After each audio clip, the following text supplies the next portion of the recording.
नमस्ते, प्रणाम। मेरा नाम पुनीता है। मेरा न्यू वीडियो में स्वागत है आप लोग का। और मैं गीतिया व्रत गीत सुनाने जा रही हूँ। और फुल वॉच करिएगा। वीडियो पसंद है तो लाइक सब्सक्राइब जरूर करिएगा आप लोग। हाथवा में ले लिए सासू लोटा दासुआनी, चाल रे भाई लेना सासू गंगाया साना नावा, चाल रे भाई लेना सासू गंगाया साना नावा,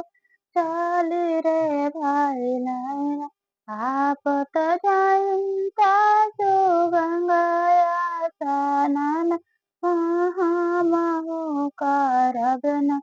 सासू जुतिया बारतिया महो करबना सासू जुतिया बारतिया महो करबना केकरा लागी होला सासू जुतिया बारतिया से केकरा लागी न होला गंगाया स्नानवा से केकरा लागी न होला गंगाया स्नानवा से केकरा लागी न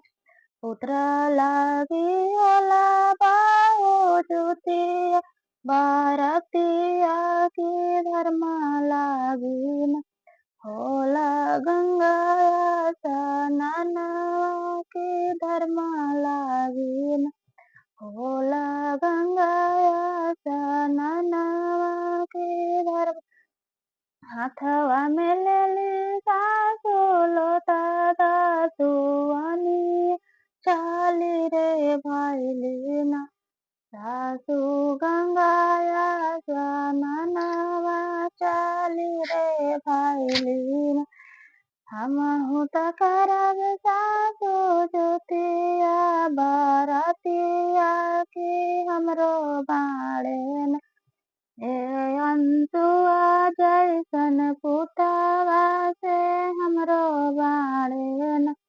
ऐसा अमृता जैसन धियावा की हमरो बाड़ेन हमहु त करम सासू जुतिया बारतिया की हमरो बाड़ेन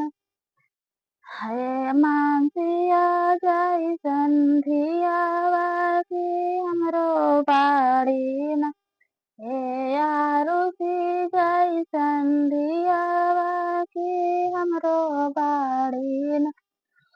ओनो करे होइला मारू मेरिया की उनके खातिर करब जुतिया बारतिया की उनके खातिर करम जुतिया बारतिया की उनके